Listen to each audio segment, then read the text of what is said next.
And we live. We live, baby.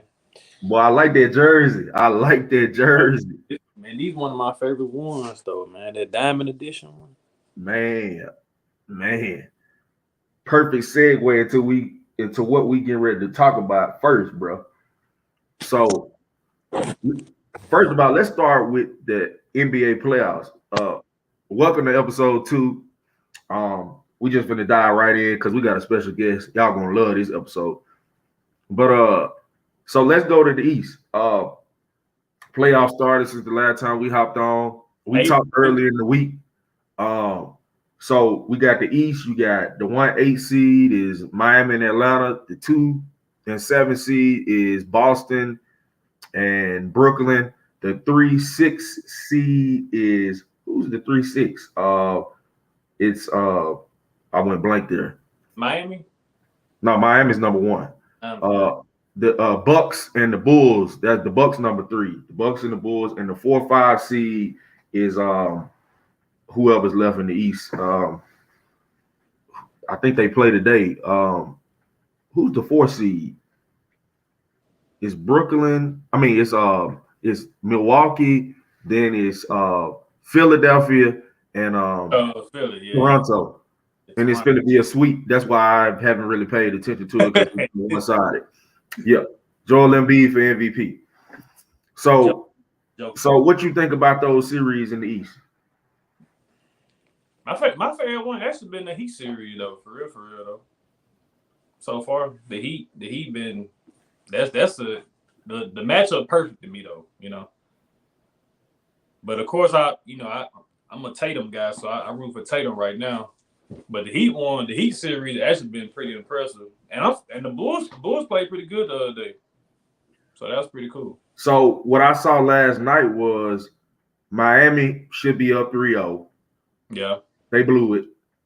Yeah. So Atlanta found new life, and they don't even have their entire roster, which is crazy that they beat the number 1 team in the East with a depleted roster, basically. They still got Trae Young, but their roster is depleted. That's just a fact. Yeah. The Bulls did not take advantage of Chris Middleton being out. I don't know how long Chris Middleton be out. He's going to be out with a sprained meniscus, but he's going to be out quite a while. Yeah, I don't think he's coming back. And the Bulls got the doors blown off them last night. I mean, everybody was hitting on Milwaukee, and the Bulls just looked pitiful. Yeah. And the excuse coming from diehard Bulls fans is, oh, we don't have Lonzo Ball. Lonzo Ball is not going to change the effort that you have to put in when a team is missing one of their star players, period. Yeah. So, I mean, I don't know what to tell them other than you got to get it together, like real quick, because if Milwaukee come out in game 4 and do the same thing they did last night, they up 3-1, and I don't know if you can come back from that. Man, I don't think so. Everybody can't do it. Yeah. Only the few. And like I said, the Philly and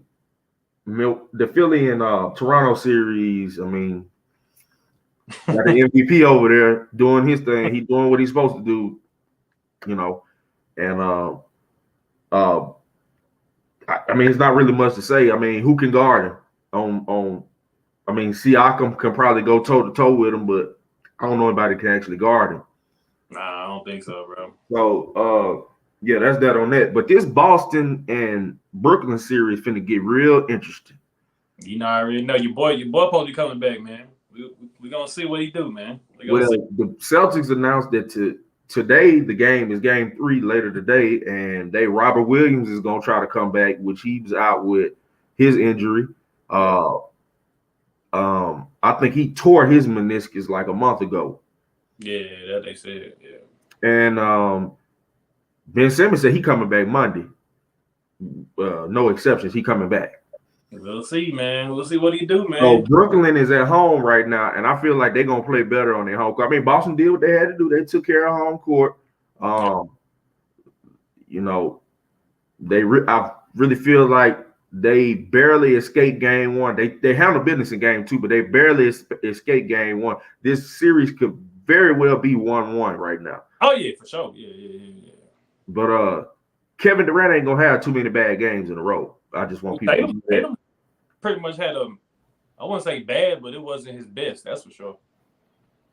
Well, I told you, I prefer Brandon Ingram. Brandon Ingram had 37, 11, and 9, and people didn't want to talk about it because they've been, giving Jason Tatum a little bit too much credit when Kyrie Irving is the best player to ever come out of Duke. And he been killing them boys. I mean, Kyrie, I feel like last game he was trying to let KD take over, and they forgot that they're a tandem and not a one-man show. And so Kyrie got away from what Kyrie does. But today, I do expect Jay-Z and Beyonce to be at the game. And when Jay-Z and Beyonce is at the Brooklyn Nets game, you got to be on your game. They different. Because that's king and queen. We're going to talk about that a little bit later, though. Yeah. Yeah. But that's the East. So in the West, which is my favorite side, you got the 1-8 is the Suns and the Pelicans. Like the trajectory of that whole series has changed. Yeah. With the injury to Devin Booker. I watched the game very closely last night because I wanted to see what the matchup is, but like between the two teams without Devin Booker in the picture, and they're pretty evenly matched. What I did not like was that one of the young guys, Jackson Hayes, on New Orleans, he intentionally shoved Jay Crowder and he got ejected. That's how that crap. And I'm just like, in game 2, you're the reason why one of the reasons why the Pelicans stole the game. Your defense, you're making plays on both ends of the floor. You can help rebound and rim protect because of your size. And now you force the coach to, shuffle his rotation. And it kind of was to the detriment of the team. And I'm not making an excuse because it was only a 3-point loss, but you can't do that in the playoff game. You got to hold your composure. Yeah, so Jackson Hayes, if you just so happen to see this, please, Poppy, please don't do that no more. What you think about the Jazz and the Mavs series, though? We're gonna get to that. Let me get to this 2-7 seed. Oh yeah. The 2-7 seed in the West is man, my mind is going blank here. It's early. The 2 seed is Memphis and Minnesota, which is probably the most intriguing matchup in the playoffs. Yeah. Just because of the fact that you got Ja Morant versus Anthony Edwards, the two young guns coming up in the league. They're gonna be superstars. Ja Morant is probably already a superstar. Yeah. So I mean, you see the jersey. You don't just wear anybody's jersey. Nah. So, I think that's the most intriguing matchup. It could go either way. It's predicated on momentum. Coaching has been a major factor in that series because the teams are evenly matched. They both are physical. They're both aggressive. They both like to get down and dirty. They talk trash. You see on the sideline, you see Karl Anthony Towns' dad and Ja Morant dad sitting right beside each other. Yeah. When the game is over with, they're best friends, but during the game, it's like two old uncles sitting on the porch going back and forth. Karl Anthony Towns' dad sound like he from Brooklyn, New York. You guys are leaving the game early. 15-point lead, and T Morant is like, we ain't ducking no smoke. Y'all can get a 15-point lead, but y'all gotta hold it. We ain't ducking no smoke. And you saw what happened last game, and it go either way. I get kind of nervous. I get kind of nervous watching it for Memphis because you're playing a team that had to play in the playoffs. They had to play in the playing tournament to even get in. And, you're one of the deepest team in the league, and these guys are playing, 8, 9 guys, and they giving you everything. Now, last game, they blew them out because, the experience and the chemistry of Memphis, their speed and quickness and their size just overwhelmed them. But it could go either way. Really good, bro. It ain't over till it's over. Now, this next matchup, Lord help him, is the 3-6. It's the Warriors and the Denver Nuggets.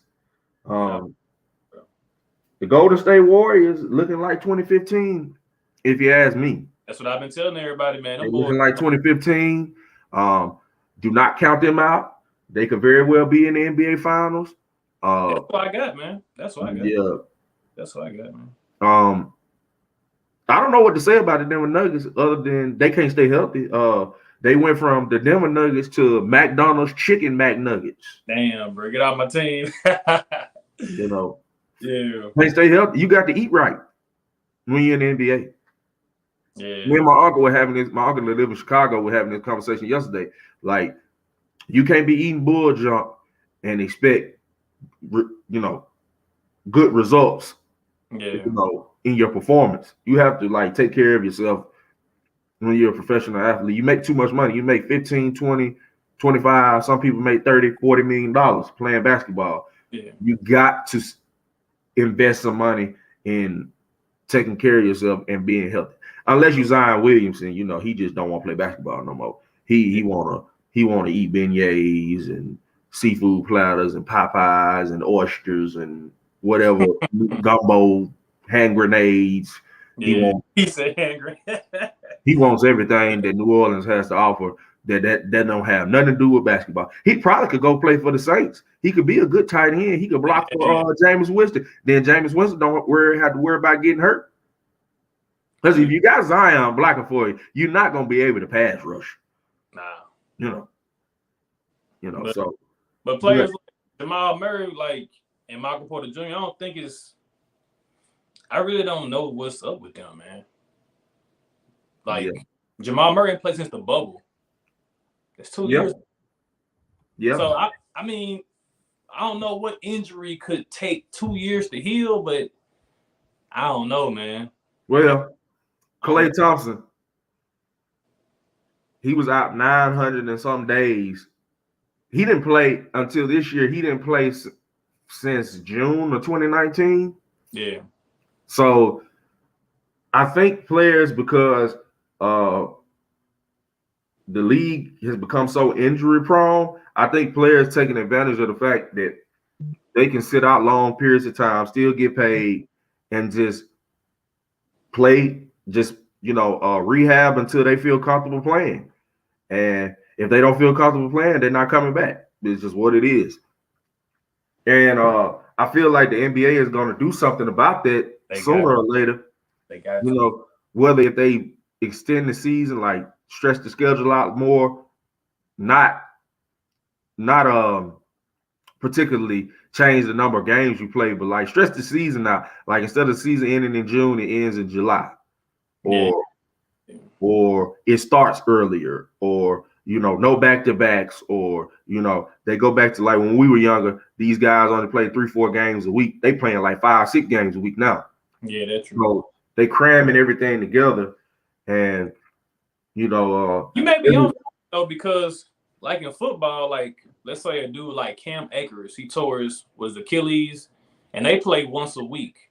So throughout the rest of the week, you like rehab and stuff. But in basketball, like you said, you got back-to-back games. You playing at least 4 times a week. So Jamal Murray ACL injury compared to Cam Akers Achilles injury, it's all about how many games you got. 17 games, and you only playing once a week compared to basketball. Yeah. So like I gotta agree with you on that though. Like spread the games out. Yep. And shout out to Cam Akers. He from where we from. Oh yeah. He a Super Bowl champion. You can never take that. Yes, sir. You can never take that away from him as long as he lives. He's a Super Bowl champion. And speaking of those football injuries, guys come back a lot. They have very serious injuries, and they come back a lot quicker because, like you said, they only play once a week. Yep. They rehab him 4 or 5 days. They probably get 1 day of rest, but they rehab him 4 or 5 days when they like on injury reserve. And the sports medicine technology that people are having. My mama in her 60s, and she go to the sports medicine place all the time. She has to go to a physical therapist because she had an injury because she thought that she was still 35. And she tells me all the time, she be like, it's people that's not even half my age in there with injuries, but they come back so fast because of the sports medicine technology. Yeah. You know, so the rehab process is I mean, these professional athletes got everything at their disposal. Like they have so much, and I don't understand why they don't use more of it. It just boggles my mind. But the last series I want to talk about is my current home, Dallas and Utah. That's a good series. I like that one. And the most intriguing thing about this series is the fact that Luka Doncic has not played a second in this series, and Dallas leads 2-1. I want to know, what are your thoughts on the Utah Jazz, who was supposed to be one of the deepest teams in the league? Rudy Gobert is supposed to be the defensive player of the year. Donovan Mitchell is supposed to be an all-star. Why are they letting Jalen Brunson cook them? Jalen Brunson is a backup point guard at best. Yeah, he is a backup point guard. They got Spencer Dinwiddie starting. Yeah. Right? Spencer Dinwiddie starting. Well, Dinwiddie and Brunson start together in the absence of Luka. Yeah. So, if you looked at that series, tell me, like, what are your thoughts? Because I got a whole lot to say about that. I think it's just good coaching, man, and chemistry, though. Because, like I said, Dallas, without their starting guard, they still running plays and sets, and they like running to a T. They setting great picks, and they're running through every play, man. Like, they playing good team basketball. Like, if you a high school team, you should watch Dallas Mavericks because they doing everything that a high school coach would tell you to do. Yeah, I was listening to the satellite radio last week, and of course, I live in the area, so I'm listening to what they be saying locally.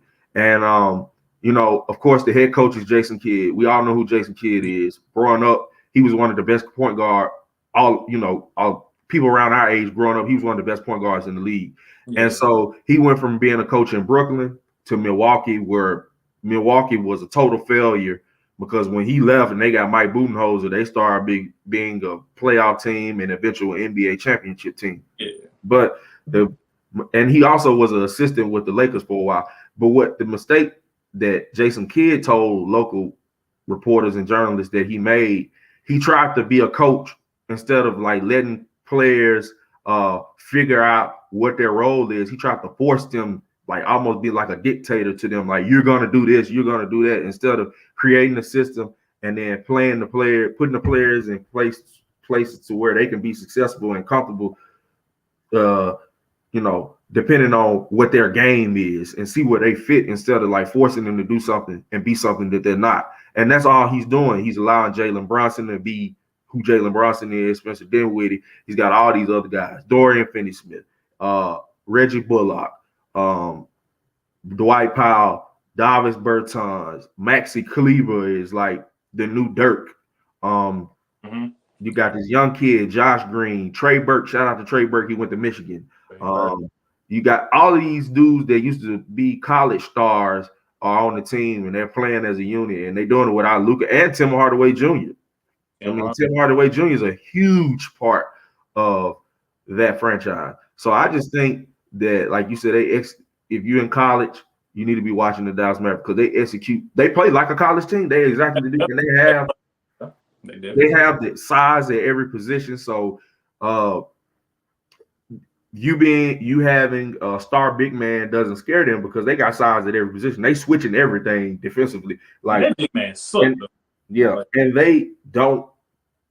They got two big men. Actually, they got Gobert and Whiteside. Yeah. Well, Whiteside, he was down there in Miami, and he got his mind off basketball. He had it on other things. He wanted to be at Live on Sunday, instead of in the gym. They got two big men over there. People priorities be when they start making them millions, they priorities start getting messed up. That's true, bro.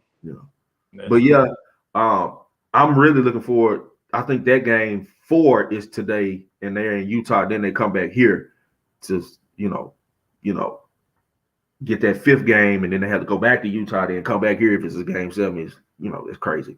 But that's pretty much. Who are your picks for the NBA Finals? I know you said Warriors. Who you got coming out the East? Do you have Boston coming out? Miami? Well, Boston, my bias pick, but I really want to see I really want to see Giannis defend his championship again, man.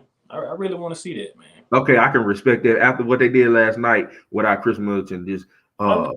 they turned the Chicago Bulls into Chicago Bison. Yeah. They Bison. They ain't Bulls no more. You know, Michael Jordan rolling over in his grave right now. Oh snap! It's pitiful. Yeah. But so switching gear, we don't have. Do we have anything going on in the NFL right now? Nah, I haven't been paying attention. I mean, what's that show coming out? Hard Knocks. Hard Knocks coming out soon. Okay, who gonna be on Hard Knocks this year? Man, who gonna be on Hard Knocks? I gotta think. Well, as long as it ain't the Dallas Cowboys, it's gonna be good. Probably. Nah, it ain't.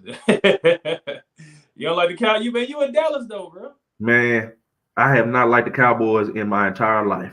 You can't even pull up on YouTube the last time they was in the Super Bowl, which was 1996. When you type in Dallas Cowboys Super Bowl on YouTube, you know what could pull up? What? Just take a wild guess. I don't know. It ain't Coach Prime. Coach Prime don't pull up. Who pull Michael Jackson halftime show pull up. What? Because the Super Bowl that he performed at, it was the Cowboys versus like the Buffalo Bills or something. What? I didn't even know that. Yeah. And that was like 1993 Super Bowl. So, I mean, that is absolutely crazy. And then to argue with Cowboys, I mean, to just even talk to them, they just delusional. Yeah, they definitely are, bro. But we're going to get off of them because, you know. Hard Knocks going to be the Lions, man. The Lions. Are you serious? I mean, that's who they got. I can't even name one player over there. Me neither. I mean, shout out to Megatron. He did his thing over there. Matthew Stafford left up out of there. Oh, they got a quarterback. Yeah, whatever his name was. Well, it don't matter. So we finna switch gears. Oh, we got a special guest coming in with us in a little while. But first, I want to introduce. So this next segment is going to be about music. So we've been talking about music. What are people listening to? What's the current climate, state of music? Where is it going? You know, who's the most dominant, the most consistent? And so this next guest is perfect for this segment because I've been knowing him since we was like 3 or 4 years old. And our conversations have always been based around the music and the music industry. Like when you get in the car with this man, you might be finna hear Jay-Z and Beyonce. You could hear Tina Marie and Rick James. You could hear Young Dolph and Key Glock. You could hear Nicki Minaj. You could hear Cardi B. It's no telling what you could hear when you ride in the car with this man. This boy got the best playlist that you can find. And I would like to tell the people, if you got Apple Music, please cancel it and get Tidal. Because if you get Tidal, you can see what I'm talking about. This dude be making, I don't even got to search him on there. I know he got some fire playlists on there. Yeah. You know, and I know if he get time enough, because he's now a full-time doctor and a part-time, I guess you could say, social media celebrity or influencer. So he don't have a lot of time to be, you know, sending his playlists out. You just got to find him on there. But I mean, you know, he be knowing about this music. So we're going to bring him in real quick. We got I Am the Flyers with us, bro. What's good, bro? That was like now I got up to the expectations. Damn. Okay, so we're just gonna dive right in since I don't introduce you, Dr. Suge Alejandro. So what's been going on? What's been going on with your Suge Alejandro night? Did you have a good night at work or day at work yesterday? Well, yesterday was an 8-hour shift, but they was kind of kicking my ass, and I was seeing a bunch of stuff that I wasn't comfortable with seeing. I'm still learning so much every day, and so I felt challenged, to say the least, yesterday. Oh man, I know it's been a total life change for you going from being in med school to being an actual doctor. and you know you part time on social media. Every time you look up, he posted some pictures. He's somewhere out somewhere. He done put the drippiest fit on. I mean, he lives up to the name. I am the flyest, and then he be with all the women and stuff. So you know, what I want to add. The first question I want to ask you is, and we talked earlier in the week. What are you listening to right now? Because I mean, it's so much good music coming out right now, and we want to know what are you listening to currently? What like are your playlists looking like, and your day to day music that you're dabbling in? What is it looking like? Sounding like. So I make like a playlist for every year, kind of putting in like stuff that I feel like is the hottest stuff that it's gonna get replayed in my car. Mm-hmm. That playlist has Ghana, it has Lil Baby, it has Nicki, of course, Fabio, has a Lil Durk, Lucky Day, Jasmine Sullivan, Dreamville, Benny the Butcher. Dreamville, baby. Am I missing anybody? City Girls on there, and Chloe from Chloe and Halle. That girl got some good videos, man. Her videos. Look, I don't mean to interrupt y'all on that. He just said something. Let me hit the lottery, get wealthy, get rich. That girl, Chloe. Anytime that happens in my life, that's the first person I'm shooting my shot at. I got the help.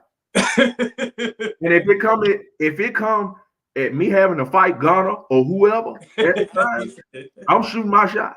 I think he can take Ghana. You said what? Tight. I said I think he can take Ghana. His pants too tight. Well, yeah, I don't wear tight clothes. You know, I got some skinny jeans because I'm lean and mean and I'm kind of slim, so I can get away with it. But yeah.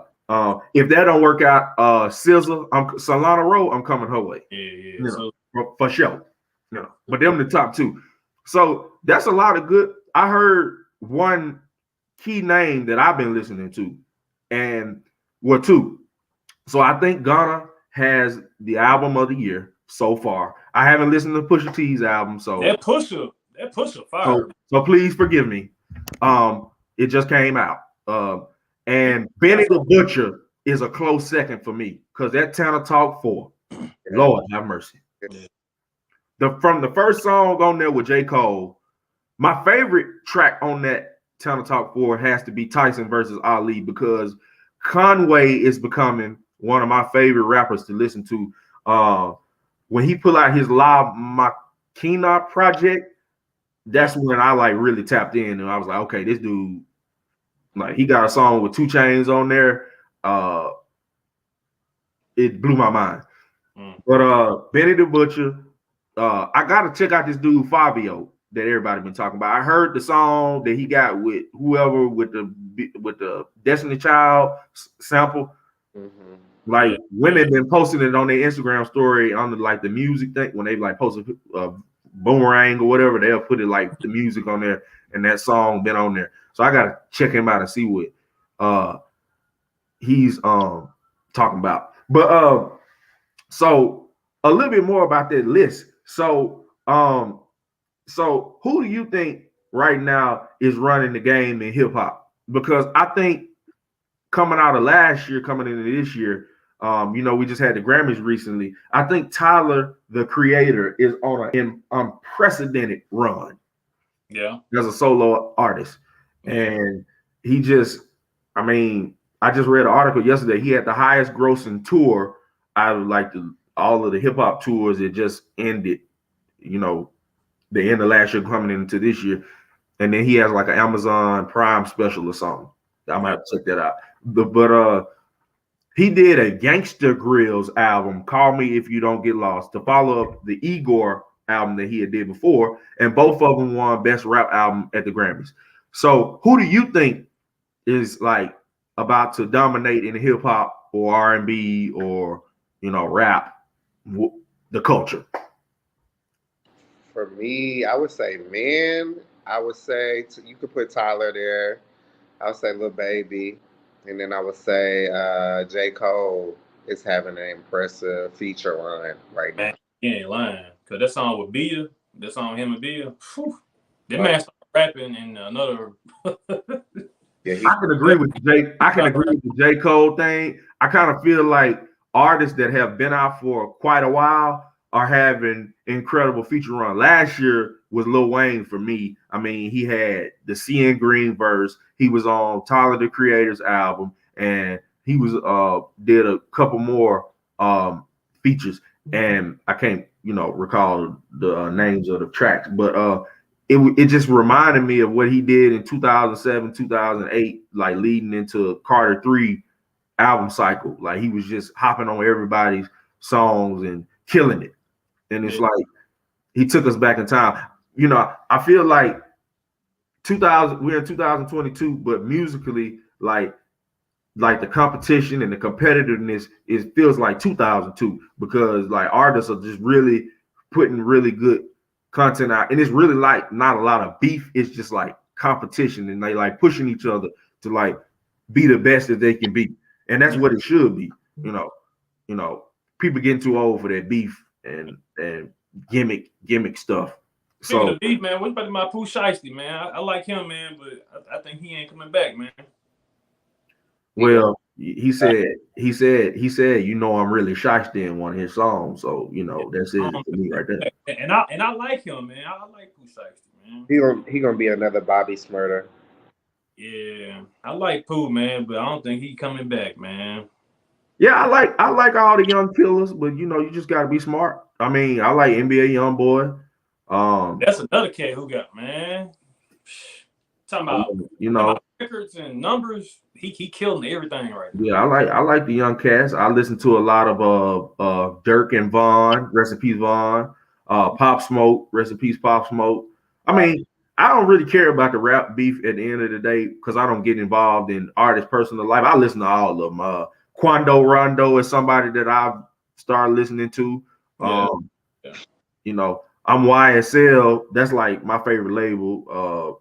Duke, Key, Ghana, Thug, all those guys over there.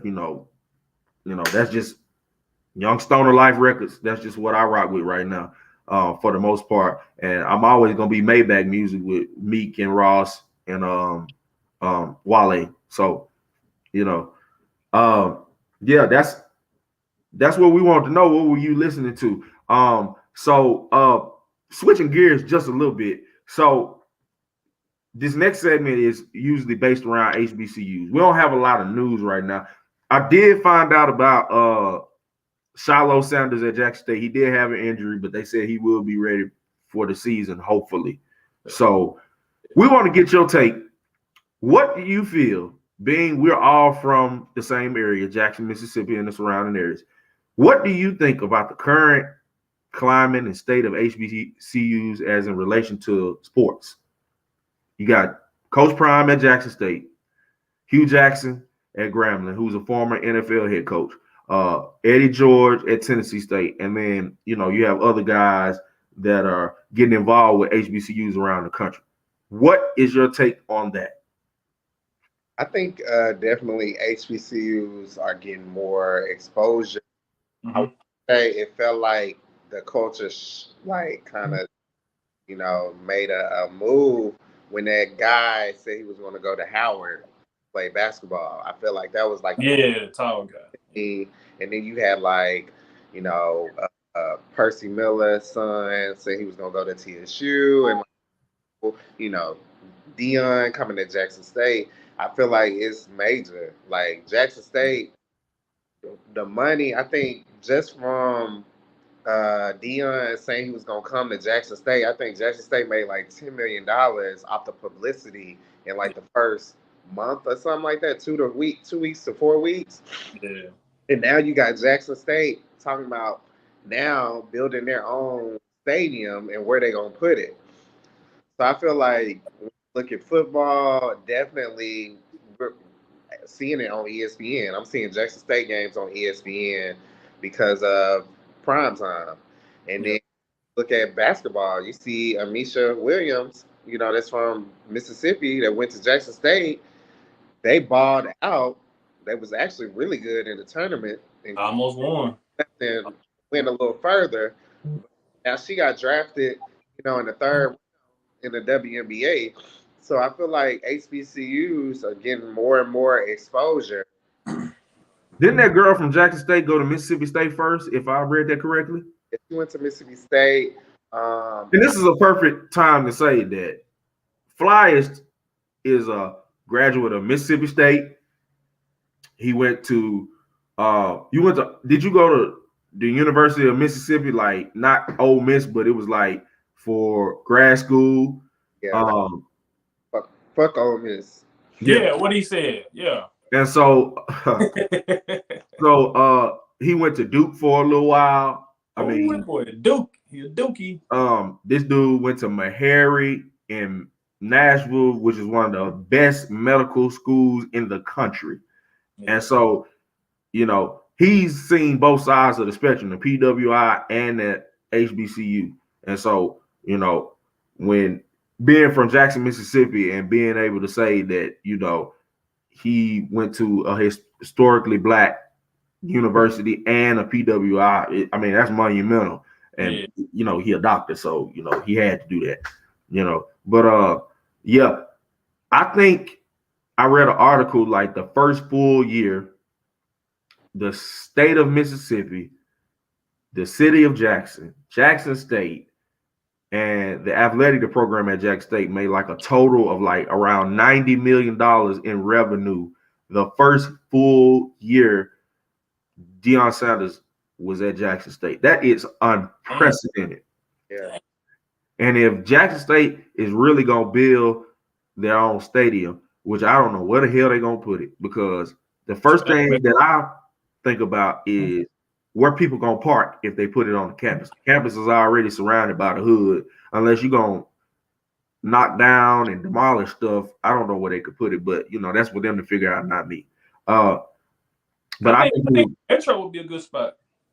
I think it would be great whatever they decide to do is going to be a great thing for the city, because it's going to bring revenue. Our city needs that type of traction, because, being from Jackson, Mississippi, the odds are always stacked against us, and most of us have left Jackson because of the same reasons, but it's good that we have somebody in the city that's shedding light on how things used to be and trying to change it for the better. So, yeah. So before we hop off, what I want to talk about next is black businesses. So your black dollar matters, my black dollar matters. So, Blake, what black businesses are you patronizing, whether small or large? Like, are you like clothing businesses, accessories, products? What black, because I know you like to buy black. What black businesses are you like focused on patronizing currently? Well, off the top of my head, I just got my TV mounted by this guy. It's like I don't know if y'all saw the viral Twitter video where the dude, or he like 5'8", like jumping on top of the TV that he just mounted, like basically on top and hanging from the mount, and the TV not moving. Basically, Dang. the name of his like business, like my motherfucking TV. And so I got him to mount my TV, and he was like real cool. He was like professional, on time.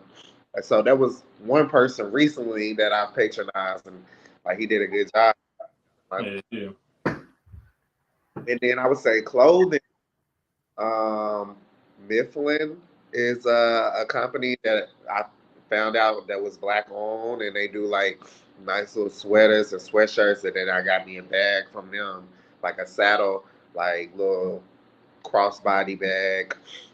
Um, Man, anybody I just come across. Like I remember when people was really like trying to buy black clothes, and like there was this company called like It's a Beautiful Day to Be Black, and I bought a dope hoodie from, and they sent me a bag, a little bag like that you can like take to the store, grocery store, or whatever. and it was like it's a beautiful day to be black. Mm. So just anybody. I mean, I ain't got no preference. I got a homegirl named Chris Lanise. She's a painter.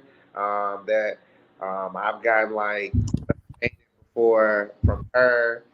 She actually painted me like a custom uh, like portrait, self portrait of me. And then this is girl from Jackson. She be making rugs. I think her name like Money CA on Instagram. Then I'm like looking into getting a rug made for her. She makes like really custom rugs. Like I've seen people had like Fly had like a self portrait of him in a rug. Like I've seen Is people. that the chick that had she made like the Hey Arnold rugs Yeah, and like the Boondocks character rugs? yeah, I think I saw that. yeah. Okay, okay. I gotta check out and see this dude who mounted the TV and he like 5'8" hanging from it on the wall. Cause that's insane. Man, what? Video. It's funny. It's like a parody of WAP, but he like talks about coming to Mount Folks TV. He from Ferguson, I think, or Florissant. Oh, okay. That's what's up. So I'm actually wearing a black brand right now. My guy on Twitter, his at name is this Carlamar, CarLamar, Mm-hmm. and he makes these customized hats ever since Kobe passed away.